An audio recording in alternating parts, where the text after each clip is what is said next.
Morning प्यारे, welcome to part 2 of articles. Let's move. हम ए और एन में चल रहे थे आर्टिकल का। ये हमारा आर्टिकल्स ये पार्ट 2 है, पार्ट 2, और ए और एन हमारा चल रहा था, ये चल रहा था। ये लेट्स स्टार्ट। पहला point, the first point before you all, ये जेनरली ये हमारा हो गया जेनरली एक सामान्यतः एक आम विचारधारा हमारी है। सामान्यतः हम क्या करते हैं कि द है ना, ये the plus superlative degree. Sentence में जब सुपरलेटिव डिग्री का इस्तेमाल किया जाता है तो उसके पहले हम द का इस्तेमाल करते हैं। ये हमारा सामान्य, this is our general concept, हमारी सामान्य विचारधारा है। आमतौर पे सुपरलेटिव डिग्री के पहले द के इस्तेमाल किए जाते हैं। ये समझेंगे यहाँ पर सुपरलेटिव डिग्री क्या है। जैसे आप एडजेक्टिव में जब आएंगे ना, तो एडजेक्टिव में क्या होगा हमारा कि एडजेक्टिव में पहले क्या होता था कि शुरुआती काल में और उसके बाद मिडिल एज में और ओल्ड एज इंग्लिश में और मध्यकालीन अंग्रेजी में ये हमारे जो एडजेक्टिव होते थे उनका एक काइंड्स में होता था एडजेक्टिव ऑफ क्वालिटी, यानी वो बहुत पहले डिस्क्रिप्टिव एडजेक्टिव के नाम से जाने जाते थे। ये हमारा हो गया डिस्क्रिप्टिव एडजेक्टिव, ये हो गया। ये मॉडर्न एज में आने पर ये एडजेक्टिव ऑफ क्वालिटी बन गए, ये एडजेक्टिव ऑफ क्वालिटी बन गए। यानी यहाँ पर क्या हुआ कि पहला पॉइंट हम देख रहे हैं ए और एन का, आर्टिकल्स पार्ट 2 में का चल रहा है। ए और एन का पहला पॉइंट है generally the plus superlative degree. Sentence में जब कभी सुपरलेटिव डिग्री का इस्तेमाल किया जाता है तो उनके पहले द के इस्तेमाल किए जाते हैं। यहाँ से बात हमारी यहाँ आ रही है, और ये हमारा एडजेक्टिव है। इसमें एक पार्ट होता है जिससे शुरुआती काल में 1105 तक और 1105 से लेकर 1500 तक, यानी ओल्ड इंग्लिश और मध्यकालीन अंग्रेजी में एडजेक्टिव का एक काइंड होता था, वो डिस्क्रिप्टिव एडजेक्टिव के नाम से जानी जाती थी। मॉडर्न एज में, आधुनिक अंग्रेजी में आने पर 1500 के बाद एडजेक्टिव ऑफ क्वालिटी कही गई। अब ये जो होते हैं टोटल के 36% होते हैं, ये 36% होती है, 36% है। यानी एडजेक्टिव ऑफ क्वालिटी जो होती है टोटल एडजेक्टिव के 36% होते हैं, जो अपनी 3 प्रकार की डिग्रियाँ बनाते हैं। ये डिग्रियाँ इनका हो गया, ये बनाया पॉजिटिव, कंपैरेटिव और ये प्यारे थर्ड वन सुपरलेटिव। ये दिख नहीं रहा होगा शायद आपको, ये पॉजिटिव और फिर बनाए कंपैरेटिव और ये बनाए सुपरलेटिव। ये 3 प्रकार की आपकी डिग्रियां बनाते हैं, पॉजिटिव, कंपैरेटिव और सुपरलेटिव। अब यहाँ क्या है कि ये बता रहे हैं कि सुपरलेटिव डिग्री के पहले द का इस्तेमाल किया जाता है। ये सुपरलेटिव डिग्री आ गया, इनके पहले ये द का इस्तेमाल किया जाता है। ये कौन होते हैं? एडजेक्टिव ऑफ क्वालिटी के 36% होते हैं जो अपनी डिग्रियां बनाते हैं 3 प्रकार का, पॉजिटिव, कंपैरेटिव और सुपरलेटिव। उनके पहले द का इस्तेमाल किया जाता है। तो अब यहाँ ये जो होते हैं, कुछ जो होते हैं ये सुपरलेटिव डिग्री, ये साइलेबल पर डिपेंड करते हैं। साइलेबल यानी जो शब्दखंड हमारा होता है उस पर ये डिपेंड करते हैं। यानी एक साइलेबल का जब होगा तो कंपैरेटिव में ई आर लग जाता है, यहाँ पर ई आर लग जाता है। और जब एक से ज़्यादा साइलेबल का होगा तो यहाँ से ये एक साइलेबल का होगा तो कंपैरेटिव में ई आर और सुपरलेटिव में ई एस टी लगते हैं। यानी जब एक साइलेबल का जिन एडजेक्टिव का उच्चारण 36% आउट ऑफ 36% एक बार में होता हो तो उसके कंपैरेटिव में ई आर लगते हैं और सुपरलेटिव में ई एस टी लग जाते हैं। जैसे बिग, शॉर्ट, लॉन्ग, टॉल, तो इनका कंपैरेटिव ई आर से बन जाएगा बिगर, शॉर्टर, लॉन्गर, टॉलर। और जब सुपरलेटिव में जाएंगे तो the biggest, the shortest, the longest, ऐसे बनेंगे। लेकिन अगर मान लिया जाए कि एक से जब ज़्यादा साइलेबल का होगा, यानी कि जिनका उच्चारण एक से ज़्यादा बार में होगा, ब्यूटीफुल, तो वहाँ ये कंपैरेटिव में लग जाएंगे मोर, यहाँ लग जाएंगे मोर और यहाँ लग जाएंगे प्यारे मोस्ट। यानी मोस्ट आपका कौन डिग्री निकला? सुपरलेटिव डिग्री निकला। यानी ये मोस्ट आपका सुपरलेटिव डिग्री हो गया। तो ये मोस्ट जब सुपरलेटिव डिग्री हुआ तो ये बता रहे हैं सुपरलेटिव के पहले क्या लगता है? द लगता है। तो इस मोस्ट के पहले भी द लगना चाहिए। तो यहाँ पर आप एक एग्जाम्पल को देखेंगे, जैसे सीता इज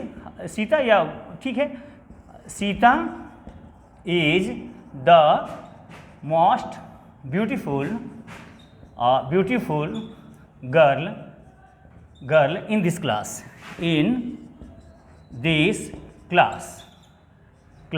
अब यहाँ है तो ये मोस्ट कौन डिग्री हुआ? सुपरलेटिव डिग्री हुआ। तो सुपरलेटिव के पहले क्या लग रहा है? द लग रहा है, तो यहाँ क्या आपने लगाया? द लगाया, ये सही हो गया आपका। यानी Sita is the most beautiful girl in this class. लेकिन अब पॉइंट को तोड़ रहे हैं। अब यहाँ से हम बताना ये चाह रहे हैं, यहाँ तक आप समझ गए होंगे।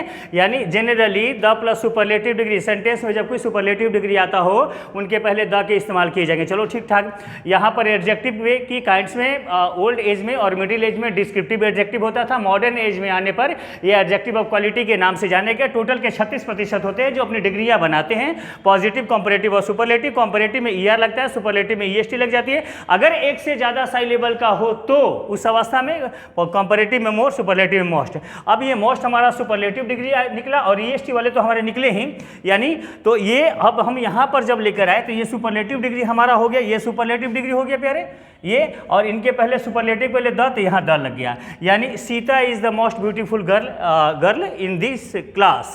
इस क्लास की सबसे खूबसूरत लड़की सीता हैं। अब यहाँ पर देखेंगे, जैसे मान लिया जाए this is the most interesting game. अब ये जो है यहाँ पर आपका ये सेंटेंस गलत हो गया। अब इसे देखेंगे तो गलत, अभी तक की जानकारी के आधार पर आप तो सही ही गए थे, सुपरलेटिव डिग्री है ना आपका, तो सुपरलेटिव डिग्री पहले द का इस्तेमाल किया जाता है, तो ये हुआ, तो यहाँ आपने एरर आ गया, आपके सेंटेंस में एरर आ गया। तो ऐसा क्यों हुआ? जैसे जब आपने बोला कि this is the most interesting game, ये सबसे मज़ेदार खेल है, यहाँ तो सीता सबसे ब्यूटीफुल थी तो उनको बोला गया, लेकिन यहाँ this is the most interesting game, let's play again, चलो फिर से खेलते, कम ऑन, चलो 1 2 3 4 स्टॉप। तो this is the most interesting, come on let's play again, चलो फिर से खेलते हैं। तो ये अब यहाँ पर ये बता रहे हैं, ये सेंटेंस गलत इसलिए हुआ आपका क्योंकि यहाँ पर जो है ये मोस्ट, समटाइम्स इट्स ओके, माना मोस्ट सुपरलेटिव डिग्री है, लेकिन कभी कभार मोस्ट का इस्तेमाल वेरी के सेंस में भी किया जाता है। तो जब when the term most is used in the sense of very, in that case we don't use the before it. अगर मोस्ट का इस्तेमाल वेरी के सेंस में किया जाए तो उस अवस्था में उनके पहले द के इस्तेमाल नहीं किए जाते हैं, ए और एन के इस्तेमाल आ जाएंगे। तो जब हमने बोला this is the most interesting game, ये सबसे मजेदार खेल है, सॉरी ये बहुत मजेदार खेल है, ये सबसे मजेदार खेल नहीं, ये बहुत मजेदार खेल है, come on let's play again, चलो फिर से खेलते हैं। तो ये आ गया। तो जब यहाँ पर इंटरेस्टिंग गेम हुआ, अब ये इंटरेस्टिंग गेम, अब यहाँ पर यहाँ से उठकर इसके एडजेक्टिव पे पहले आएगा तो द हटकर क्या हो जाएगा, ए ना हो जाएगा आपका, क्योंकि मोस्ट का इस्तेमाल it has been used in the sense of very, यहाँ पर वेरी के सेंस में किया गया है। तो this is a very interesting game, अब ये हो गया, यानी this is a most interesting game. अब ये बात आ रही है कि कैसे पहचानेंगे इसको, कैसे जानेंगे कि ये सुपरलेटिव के सेंस में है, क्योंकि अगर मान लिया जाए कि सुपरलेटिव के सेंस में है कि वेरी के सेंस में मोस्ट है, यानी मोस्ट जो है वेरी के सेंस में भी आता है, सुपरलेटिव के भी सेंस में आता है। सुपरलेटिव के सेंस में जब आएगा तो इनके पहले द का इस्तेमाल किया जाएगा, और जब वेरी के सेंस में आएगा तो इनके पहले ए और एन का इस्तेमाल किया जाएगा। कैसे पहचानेंगे इसे? पहचानेंगे ना, क्योंकि पहचानने का तरीका हमारा ये होगा कि जब ये सुपरलेटिव डिग्री में आएंगे तो अपने साथ प्रीपोजिशन लेंगे ही लेंगे। जब ये when it is used in the sense of superlative degree, definitely it carries a preposition with itself. तो जब ये सुपरलेटिव में आएंगे तो अपने साथ प्रीपोजिशन कैरी करेंगे, प्रीपोजिशन कैरी करेंगे, हम समझ जाएंगे सुपरलेटिव के सेंस में। और जब ये प्रीपोजिशन कैरी नहीं करेंगे तो उस अवस्था में हम जान जाएंगे कि ये वेरी के सेंस में है और वहां ए और एन का इस्तेमाल कर दिया जाएगा। आप एक और देखिए, जैसे this is a most interesting novel, ये बहुत मज़ेदार उपन्यास है। तो यहाँ वेरी के सेंस में आ गया, वेरी इंटरेस्टिंग, क्योंकि प्रीपोजिशन कैरी नहीं कर रहा है। अब यहाँ ए का इस्तेमाल करें, ए मोस्ट इंटरेस्टिंग नॉवेल, यानी अभी पहला पॉइंट आर्टिकल के पहले पॉइंट में, पार्ट 2 के पहले पॉइंट में ए और एन में आपने देखा कि सुपरलेटिव डिग्री के पहले द के इस्तेमाल किए जाते हैं सामान्यतः। लेकिन अगर जहाँ तक कि मोस्ट की बात है, मोस्ट को थोड़ा बचाना होगा, क्योंकि मोस्ट जो है सुपरलेटिव डिग्री है, द लेता है। Kashmira is the most beautiful girl in this class, ठीक है, इट्स ओके, सही है। कश्मीरा इस क्लास की सबसे अच्छी लड़की हैं, सबसे ब्यूटीफुल लड़की हैं। तो ये जो है यहाँ सुपरलेटिव के सेंस में द का इस्तेमाल किया गया है, हम इस बात को समझते हैं। लेकिन यहाँ पर कभी कभार जब वेरी के सेंस में इनका इस्तेमाल किया जाए तो उस अवस्था में ए और एन के इस्तेमाल किए जाएंगे। और वहाँ सबसे बड़ी बात पहचान हमारी ये होगी कि अगर वेरी के सेंस में आएंगे तो अपने साथ प्रीपोजिशन कैरी नहीं करेंगे। अब एक एग्जाम्पल अब और देखिए, जैसे अगर मान लिया जाए कि ये आया आपका मोस्ट बर्ड्स कैन फ्लाई, ये हुआ most birds can fly, most birds can. अब यहाँ आपने द पुट कर दिया, द, तो यहाँ अगर यहाँ जो है मोस्ट का इस्तेमाल, ये मोस्ट का इस्तेमाल वेरी के सेंस में नहीं किया गया है, यहाँ मोस्ट का इस्तेमाल सुपरलेटिव सेंस में नहीं किया गया है, नहीं किया गया है। यहाँ मोस्ट का इस्तेमाल मैक्सिमम के सेंस में किया गया है, मैक्सिमम, मैक्सिमम यानी अधिकांश, ज़्यादातर, ज़्यादातर, ज़्यादातर, ज़्यादातर। यहाँ मोस्ट का इस्तेमाल ज़्यादातर के सेंस में किया गया है, मैक्सिमम के सेंस में किया गया है। तो अगर मान लिया जाए, एक तो मोस्ट सुपरलेटिव का सेंस देता है और एक मोस्ट वेरी का सेंस देता है और एक मोस्ट आपका ये मैक्सिमम का सेंस देता है। तो when the term most is used in the sense of maximum, अगर मैक्सिमम के सेंस में इनका इस्तेमाल किया जाए तो उस अवस्था में ना ही तो इनके पहले द आएगा, ना ही इनके पहले ए या एन आएगा, ना इनके पहले कुछ नहीं आएगा। यानी when the term most is used in the sense of maximum, in that case we don't use any article before that. When the term most is used in the sense of maximum, in that case we don't use any article before that. यानी जब most का इस्तेमाल maximum के sense में किया जाएगा तो उस अवस्था में हम इनके पहले कोई आर्टिकल का इस्तेमाल नहीं करेंगे, ना ही ए का, ना ही एन का, ना ही द का। यानी मोस्ट बर्ड्स कैन फ्लाई, ज़्यादातर पंछियाँ उड़ सकती हैं, अब यहाँ कोई आर्टिकल नहीं होगा। उम्मीद करिए इसी आप सीखे होंगे। चलते हैं आगे, इसको देखिए। ये अगला पॉइंट आपका है कि ये आपका प्रॉपर नाउन है, ये प्रॉपर नाउन है, ये आपका ये प्रॉपर नाउन है प्यारे, proper noun. We don't use the before proper noun, ये जनरल रूल है, general rule, we don't use the before proper noun, यानी प्रॉपर नाउन के पहले द का इस्तेमाल नहीं किया जाता है। अब इसे some exceptions are to this rule, इस रूल के कुछ एक्सेप्शंस हैं, यहाँ हम बात कर रहे हैं। यानी आमतौर पे हमारा क्या होता है कि सामान्यतः we don't use the before proper noun, यानी व्यक्तिवाचक संज्ञाओं के नाम के पहले द के इस्तेमाल नहीं किए जाते, लेकिन इनके बहुत सारे एक्सेप्शंस हैं। तो उनमें से एक व्यक्तियों का नाम है। तो generally we don't use the before the name of any person, सामान्यतः किसी व्यक्ति के नाम के पहले हम द का इस्तेमाल नहीं करते हैं। We don't use the before the name of any person. तो अगर क्योंकि वो प्रॉपर नाउन होता है तो प्रॉपर नाउन के पहले द के इस्तेमाल नहीं किए जाते हैं, लेकिन बहुत सारे इसके एक्सेप्शंस हैं। तो उनमें एक व्यक्तियों के नाम है, तो जैसे व्यक्तियों के नाम के पहले द का इस्तेमाल नहीं किया जाता है। लेकिन अब यहाँ पर एक्सेप्शंस रूल हम देखते हैं इनका, लेकिन अब देखेंगे जैसे ये देखेंगे, जैसे कालिदास, ये हो गया Kalidas, Kalidas is Shakespeare, Shakespeare, Kalidas is Shakespeare. तो अब यहाँ ये जो है जैसे George Bush is Hitler, George Bush is Hitler, है ना। ये Kashmira is Lata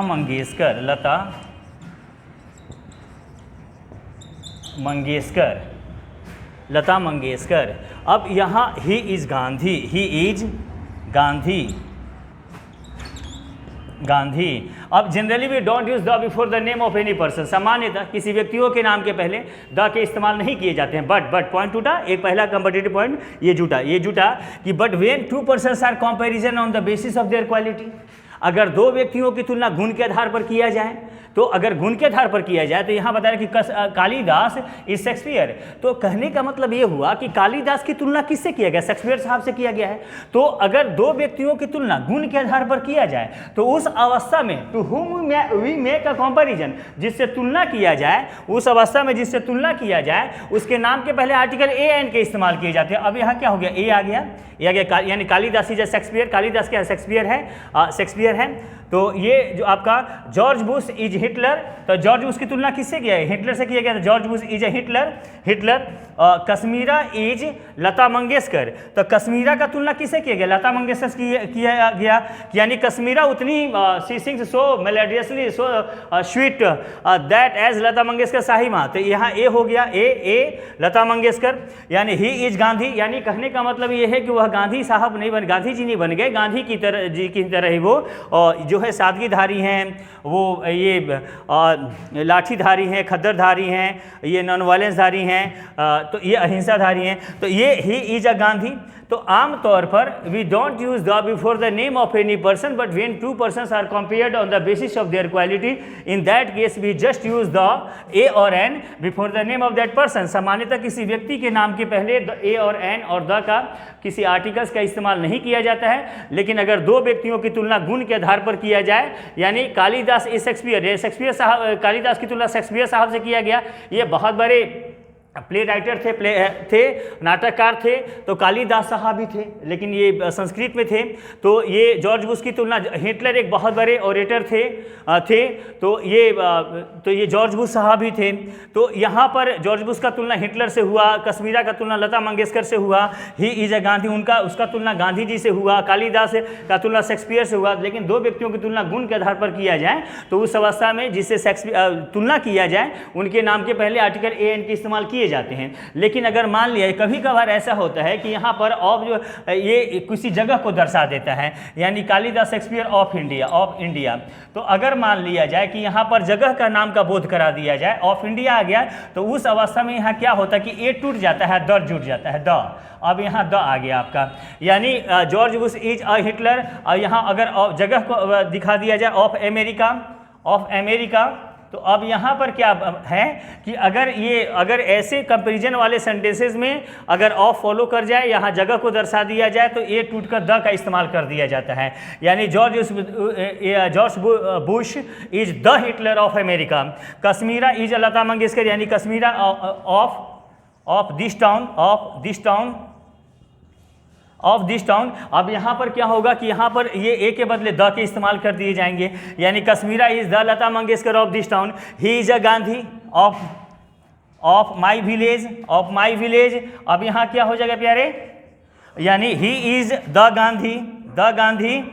the Gandhi of my village, वह मेरे गांव के गांधी हैं, तो ये गांधी जी हैं। तो यानी आम तौर पे प्रॉपर नाउन के पहले द के इस्तेमाल नहीं किए जाते हैं, but some exceptions to this rule are, जब दो व्यक्तियों when two persons are comparison on the basis of their quality, in that case to whom we make a comparison, before that we use article a or an, but when that sentence followed by any place, name of place and of, definitely we just use the before that, not a or an। ये आपका ये employment हो गया, ये employment है,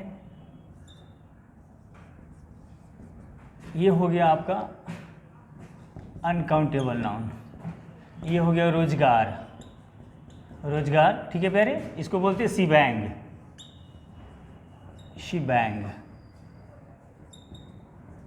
bang. और उसके बाद एक आपका आता है जॉब, ये JOB जॉब हो गया आपका, ये हो गया काउंटेबल नाउन, और ये हो गया रोजगार यानी छोटा मोटा काम धंधा, ये छोटा मोटा काम धंधा। ये हो गया आपका क्या, टास्क हो गया, टास्क, ठीक है। अब यहाँ समझेंगे मेरी बात को, जैसे एक आपका एम्प्लॉयमेंट हो गया, एम्प्लॉयमेंट यानी अनकाउंटेबल नाउन होते हैं, और इनका मतलब रोजगार हुआ, सी बैंक बोलते हैं इसको।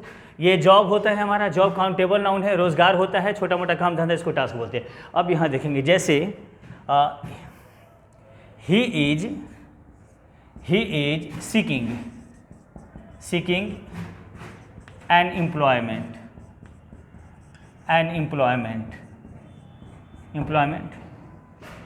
he is in search of job। सबसे बड़ी बात, एम्प्लॉयमेंट हमारा रोजगार हो गया, तो एम्प्लॉयमेंट जब रोजगार हो गया, रोजगार क्या होता है, अनकाउंटेबल नाउन है, तो अनकाउंटेबल नाउन है तो इनके पहले आर्टिकल ए एन के इस्तेमाल नहीं किए जाएंगे। उसके बाद हमारा क्या है, जॉब हमारा काउंटेबल नाउन है, तो यहाँ पर इनके काउंटेबल नाउन रोजगार छोटा मोटा काम धंधा, तो यहाँ पर अब क्या होगा कि इनके पहले आर्टिकल ए एन के इस्तेमाल किए जाएंगे, यानी he is in search of a job. इसके बाद एम्प्लॉयमेंट जो टर्म है, एम्प्लॉयमेंट, तो एम्प्लॉयमेंट के साथ सबसे बड़ी बात ये है कि सेंटेंस में जब एम्प्लॉयमेंट का इस्तेमाल किया जाता है उसके साथ सीक का इस्तेमाल किया जाता है।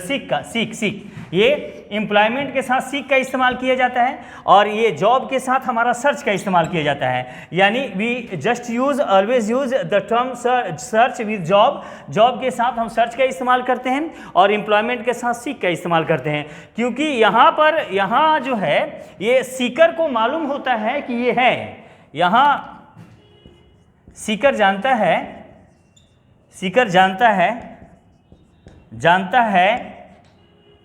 कि यह एग्जिस्ट है, और यहाँ जो है ये सर्चर नहीं जानता है, ये सर्चर नहीं जानता है कि यह एग्जिस्ट है या नहीं, यानी इसलिए, यानी पुनः एक बार फिर से देख लीजिएगा। एम्प्लॉयमेंट अनकाउंटेबल नाउन मतलब रोजगार, सी बैंक बोलते हैं इंग्लिश में, जॉब काउंटेबल नाउन रोजगार, छोटा मोटा काम धंधा, टास्क बोलते हैं इंग्लिश में। He is seeking an employment uncountable noun a और एन के इस्तेमाल नहीं किए जाएंगे। जॉब काउंटेबल नाउन इनके पहले ए और एन के इस्तेमाल किए जाएंगे। एम्प्लॉयमेंट के साथ सीक के इस्तेमाल किए जाते हैं क्योंकि सीकर जानता है कि यह एग्जिस्ट है, मौजूद है। और पुनः जॉब के साथ सर्चर, जॉब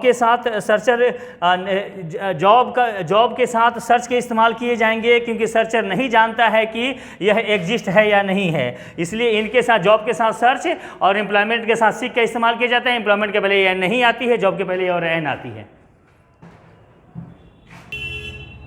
ये आपका टर्न आ गया, ये टर्न, मुड़ना, घूमना, बदलना, ठीक है प्यारे, बदलना ये हो गया। ये यहाँ पर a an plus singular countable noun, और ये आ गया आपका बिकम, मुड़ना, घूमना, बदलना, a an plus singular countable noun, और फिर ये हो गया टर्न इनटू, ये टर्न इनटू, मुड़ना, घूमना, बदलना, a an plus singular countable noun. अब प्यारे इधर देखेंगे, इसको समझेंगे। ये टर्न है, सेंटेंस में जब कभी टर्न का इस्तेमाल किया जाए तो टर्न का मतलब मुड़ना, घूमना, बदलना हुआ। इनके बाद आने वाले सिंगुलर काउंटेबल नाउन के पहले आर्टिकल ए एन के इस्तेमाल नहीं किए जाते हैं। वी डोंट यूज आर्टिकल ए और an before singular countable noun which comes after the term turn. पुनः बिकम ये घूमना, मुड़ना, बदलना, और इसके बाद अगर यानी बिकम के बाद जब कभी किसी सिंगुलर काउंटेबल नाउन का इस्तेमाल किया जाता है, when a singular countable noun is just used after become, we use article a an before become, यानी बिफोर सिंगुलर काउंटेबल नाउन, यानी बिकम सेंटेंस में जब बिकम का इस्तेमाल किया जाए तो इनके बाद आने वाले सिंगुलर काउंटेबल नाउन के पहले आर्टिकल ए एन के इस्तेमाल किए जाते हैं। और वहीं टर्न इनटू है, टर्न इनटू के बाद भी जब कोई सिंगुलर काउंटेबल नाउन आता हो, when the term turn into is just followed by a singular countable noun we use article a an before that. तो उसके पहले हम आर्टिकल ए एन का इस्तेमाल करते हैं। जैसे अब एग्जाम्पल देखिएगा आपको, एज ही turned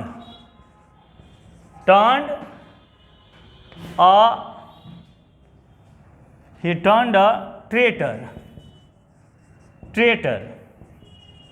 वह देशद्रोही बन गया। तो टर्न के बाद जब सिंगुलर काउंटेबल नाउन का इस्तेमाल किया जाए उसके पहले आर्टिकल ए एन के इस्तेमाल नहीं किए जाएंगे।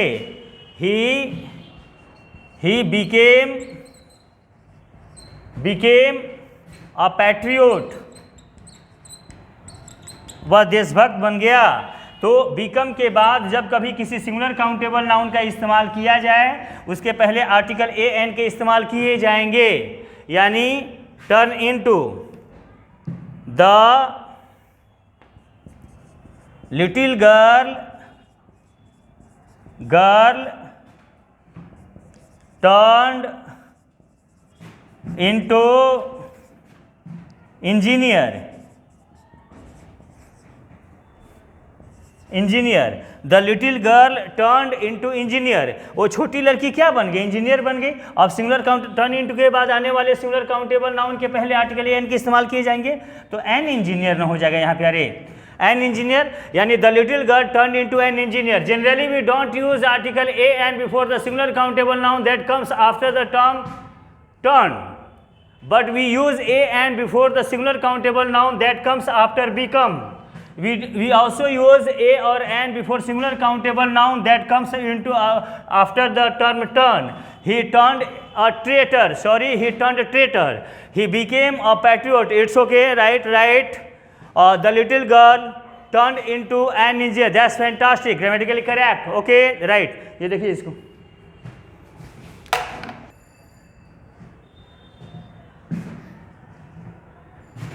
सवाल और जवाब पूछेंगे, आप सवाल देंगे, हम जवाब। किसी ने पूछा है कि CENTRE which is correct out of 2। आप समझ लीजिएगा, जैसे मान लिया जाए CENTRE, ये भी, ये सज्जन भी ये सही है और ये भी सही है, ये दोनों के दोनों सही हैं, क्योंकि ये जो होता था हमारा, ये अमेरिकन इंग्लिश में होता था, अमेरिकन इंग्लिश में, और ये हमारा ब्रिटिश इंग्लिश ने इसे फॉलो किया, ब्रिटिश इंग्लिश। तो ये भी केंद्र हैं, ये भी केंद्र है, दोनों सही है, मध्य हैं, केंद्र हैं, तो ये दोनों सही है। और ये इसके पहले वाले 2-3 वीडियो को पहले का था, तो ठीक है, मैं बता दिया आपको कि ये जो भी हो जानना चाह रहे थे। Centre CENTRE, centre British English में इसको कहे जाते हैं, और CENTER सेंटर अमेरिकन में। तो कहीं भी आप देख रहे हैं तो दोनों के दोनों सही हैं और बोथ आर करेक्ट, दोनों स्पेलिंग सही है। It's okay, the moment is coming about to go, आने वाला पल जाने वाला है, और ठीक है, और मिलते हैं अगले वीडियो में। और don't miss the next video, that's why आप इसको थोड़ा सब्सक्राइब कर दीजिएगा, न्यू व्यूअर हैं तो, और थोड़ा औरों तक पहुंचा दीजिएगा, इसको शेयर कर दीजिएगा। My good wishes to you all, thank you very much for being a part of my lecture. May God bless you all.